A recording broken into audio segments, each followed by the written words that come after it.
Good morning, everybody. Welcome to the studio. You got your cup of coffee? Let's talk about what's happening in this classes this week.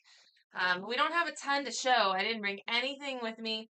Hopefully next week I have some multimedia stuff to show you. It was a lot of process work in the first week of classes, so not a lot in the final artwork to actually show to you guys, although some beautiful painted papers, let me tell you. And then we're not showing drawing work this month because it's showcase month. So we'll talk about where they're at and what they're doing, but we'll let um, we'll let the works that they're creating be a surprise for the show if that's what they want. There's a lot of kids that want that. All right, let's go through all of the fun stuff. First things first. All right, so everybody has class this week. Now, I said this last week, and then Friday we had forecasted storms, and we made the decision to move that Friday Creative Explorations class to later in the month. It was an easy decision because we had that ability. If it had been a night where we had a full lineup of classes, we probably would have had classes, but because it was a 3 time a month class with an opening at the end of the month, there's no reason not to just play it really, really safe. So for those of you who come to that Friday class or come to Friday Makeups in Flatwoods and you got the communication on Friday, thank you for your understanding and for your patience. I'm so glad that nothing happened, right? Like it was kind of a lackluster storm, but that's the way we want it. So everybody has class this week, and I think the forecast looks beautiful. So I think we're in good shape. Preschool fundamentals. So if we talk through what they're doing in class, we're looking at art out of this world, anything that isn't our typical normal world. We read Rainbow Fish last week.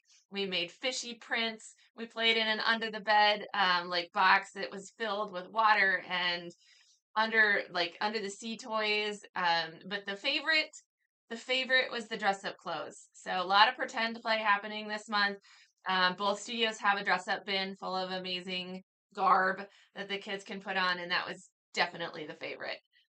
This week we're going to read The Lorax by Dr. Seuss, and we're going to make art inspired by these amazing truffula trees. Mixed media, of course. For our K third students, we're making these cardboard birdies. They are dimensional collages. So they're two-dimensional, but they have just a little bit of relief to them. They're made out of cardboard, and the kids last week put their first coat of paint on them. And that's just the beginning. So they selected pieces that were bird-like. The instructors had chopped up pieces of cardboard, and so we reconstruct them into bird shapes. Any kid that wanted to like trim theirs a little bit absolutely could. But the most important thing that we got done was we got paint on this cardboard. So we used acrylic paint, and we got that on there in week 2, which is this week. We're going to add another layer onto this cardboard pieces. Everything is still very disassembled. It hasn't been put together, but we'll get some drawing texture, some mark making texture, some pattern on it. We'll throw back to some of our November lessons where we did pattern. We'll use anything from oil pastels, chalk pastels, markers, Posca pens, any kind of material the kids want to use, and we can get it out of the closet and they can use it. We can also do some printmaking on there too to add texture. So that'll be the next layer on their bird pieces. Some of the kids might put them together this week. I don't know if all the classes will. It really depends on their plan and then like what's going on in the class and how long the mark making step takes. We'll be using hot glue to get some of the pieces together, and then we're also using brads to put some of the pieces together. So that way we have movable joints. In our 4th and our 5th and our homeschool classes, they are making a painted paper collage. So the first step was to paint paper. In last week's classes, we used different colors of tempera paint. We have a couple different types. We have your standard rainbow colors, and we also have some biocolor paints that are UV reactive. We used those, and we made painted papers to be used later in our collages. We used all sorts of different tools to paint our papers. So we used cards for scraping. We used textured scrapers. We used toothbrushes. We used forks. We used bubble wrap, which makes an amazing print and texture. So we have a very mature assortment of painted papers in all the rainbow colors. And then starting this week, they'll begin assembling their jungle collage. Now, because we used a UV reactive paint on some of our painted papers, some of our pieces in our collage will glow under the black light. So we're going to encourage our kids while they're figuring out a background, a midground, and a foreground in their jungle, also to figure out which parts of their picture they want to glow under black light. So that'll be fun. They this week they will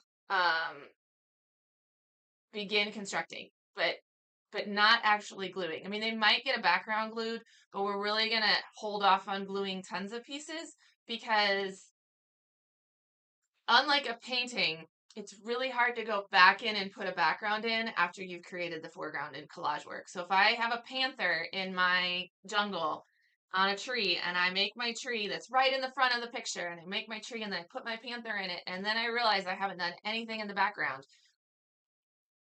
or the midground, something in the middle.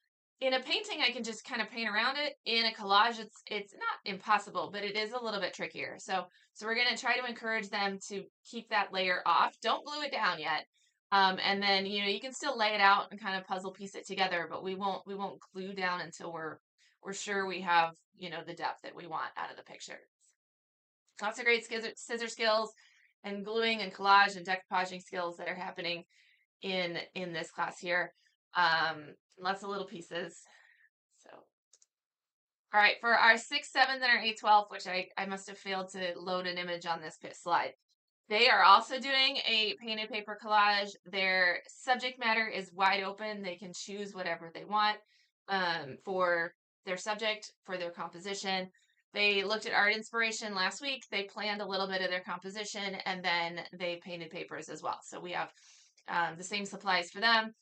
This week, they will finalize their composition, if they didn't already, with some thumbnail sketches and start cutting out pieces and figuring that out. For our creative explorations class, again, Liberty's class didn't meet on Friday because of weather, so we will still have our 3 classes a month. It's just this class, the one from last week, gets moved to the end of the month. So plenty of Fridays to choose from. We just moved it over to hopefully a day where the weather isn't scary. So we have all sorts of fun mixed media stations. So painted paper collages. We're looking at the art of Matisse, who was a paper collage artist. He called it painting with scissors. We're also going to draw with long sticks, which is something Matisse did. We have a still life invitation that is spring inspired. Eric Carl is an illustrator who also makes his artwork from paper collage. So if you're familiar with the Very Hungry Caterpillar book or Brown Bear, those are paper collage illustrations.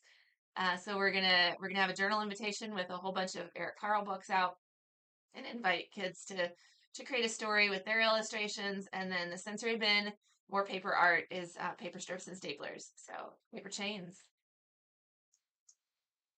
All right, in our drawing classes, so this is all drawing classes for the month of March. We will have one singular slide. We're not going to have where we talk about each level because each level is doing the same thing.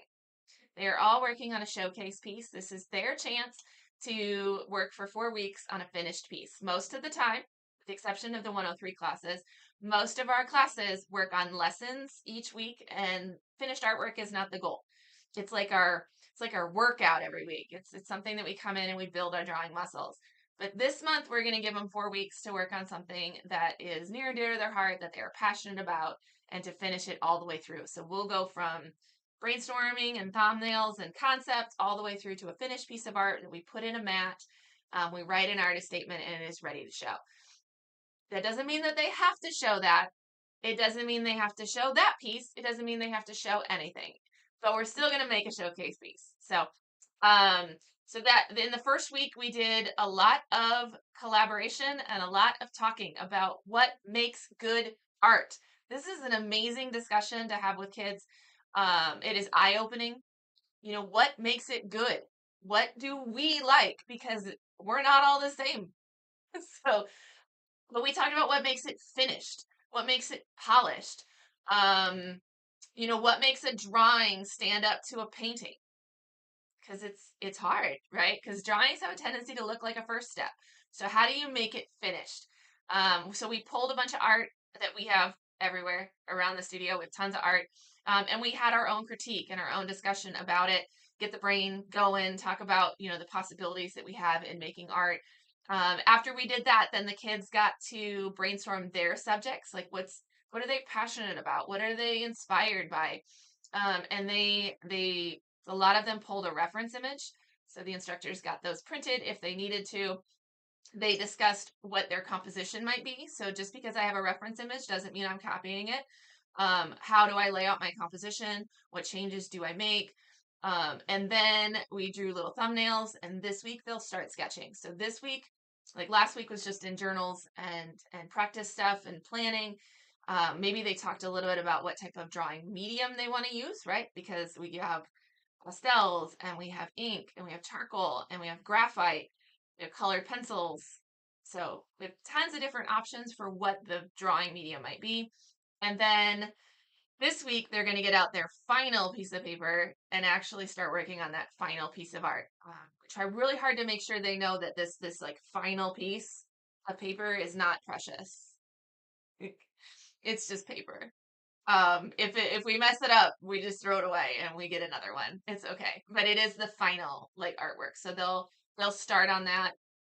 The only thing that makes it special is that we do a little bit of prep work. We go ahead and mark out where the frame goes, so that way they don't accidentally draw outside of those bounds, and then we end up when we frame it, we cut off part of their work, and we don't like that. So that's the only thing that makes it final. But there's nothing precious about it. So it's just a piece of mixed media paper. It's fine. So they'll start sketching on their final piece of art, their final paper, and then really we've got 3 weeks from there. Most of the kids will take the next 2 weeks, so this week and next week, to do their art. Some of our older kids it might take to the 3rd week, but for the most part, everybody will wrap it up real close to the end of week 3, and that way week 4 we can do things like putting things in mats and writing artist statements and submitting pieces for the show. So kind of like our wild card week, except for it's finishing. Okay. Let's go through some housekeeping things. So we do want to mention that Studio Club members, if you are a Studio Club member, you are able to register for summer. I gotta get a drink of coffee. Forgot that it was here. You have exclusive access to this until Saturday night. Okay. There's a changeover that has to happen Sunday morning for it to open for everybody, where we have to remove the members only part of it, right? I don't know if I put this in housekeeping. I did. So good. Glad I put that in there. So and it's not just a click of a button. I have to go into each individual thing and remove the members only restriction. So it takes a little bit of time. I'm running parties this weekend. So when I finish with the parties, I'm going to sit here at my desk. I'm going to work on all of that. In order to do that, I have to take the registration down, and that's why it matters to you. So if you are a Studio Club member, from like Saturday night at 7 o'clock until Sunday morning at 9 a.m., you're not going to be able to sign up. So your exclusive access basically ends at 7 p.m. Saturday night. So if you haven't registered for summer and you wanted to take advantage of like no pressure registration, now's the time to do it. Okay. Because come Sunday morning at 9 a.m., it's open to everybody. And then that's when things go fast. So in previous years, the fastest things to fill out have been Glitterfest. That's the first thing that goes. And then the camp, there's like a week in August that is always one of the most popular ones. I had a parent explain it to me that it's because kids zone care in at least like whatever the schools provide, that care has ended, and then the new one hasn't started. So it's like a dead week for them. So that one always fills up really fast. So anyways, it's usually the 4 time camps that go quick, and they go within an hour of them opening, sometimes within minutes. It just depends on the year. Okay. We will have a cart timer. So Sawyer has a couple new things for those of you who are new, or who are not new. I'm sorry. For those of you who've done it with us in the past, they have a few things that are new to help with big launches and registration pushes.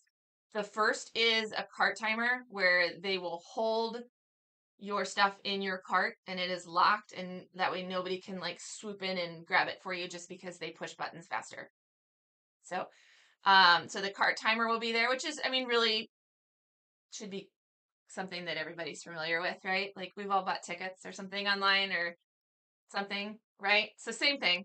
The other thing they have is what do they call it? A waiting room. So only like 200 people will be able to be on our site registering at one time. And once we hit 201, that 201 person goes to a waiting room and they go into a queue. And then when somebody else has finished their registration, then they will be able to be let in. I don't know if we ever have 200 people on our site at the same time. But for safety reasons, so that the site doesn't crash, one, and then also just to protect that again people aren't just grabbing things from underneath you. That might go into effect. It might not. So those are two things that will be new this year. Just know that if that happens to you and you end up in a waiting room and you're like, well, this doesn't look right, it's totally legit. It would be who did they say it's run by? Because the waiting room isn't run by Orange Easel, obviously. It'll say like something else. Is it Cloudflare, maybe? I don't know. But if that goes into effect, that's what's happening. Okay.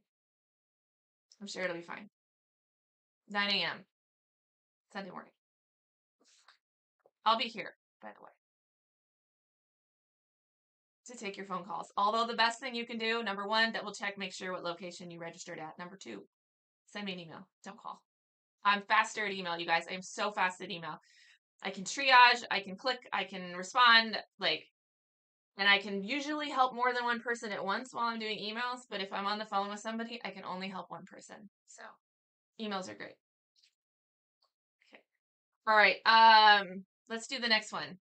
Is there something else? Spring break. We're going to talk about that.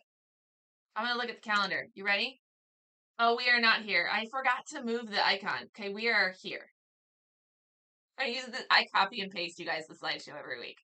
And then I just edit. So that goes down here now. We're on the 9th, right? This is spring break week for most of our local schools, and there are no classes. Where that wavy blue line is, we will not have classes. I will continue to remind you. It's an off week for us.